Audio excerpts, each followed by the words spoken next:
اینٹ اور شرابی۔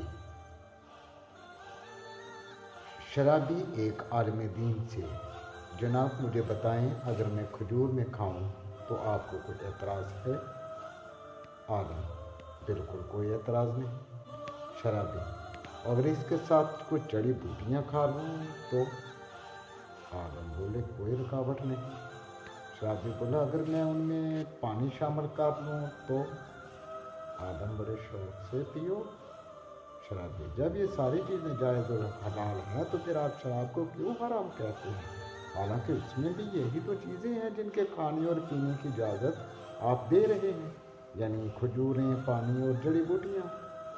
عالم دین شرابی سے: اگر تمہارے اوپر پانی پھینکا جائے تو اس پر تمہیں کوئی اعتراض ہوگا؟ شرابی: ہرگز نہیں، پانی سے کیا فرق پڑتا ہے؟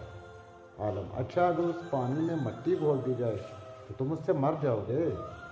شرابی بولا جناب مٹی سے میں نے کسی کو مرتے ہوئے نہیں دیکھا۔ عالم: اگر میں مٹی اور پانی لوں اور ان کو گوندھ کر ایک اینٹ بنا لوں تو اسے خشک کر کے تمہیں دے ماروں تو کیا ایسا کرنے پر تمہیں کوئی اعتراض ہے؟ شرابی: جناب اس سے تو آپ مجھے قتل کر دیں گے۔ عالم بولے تو پھر شراب کا بھی یہی حال ہے۔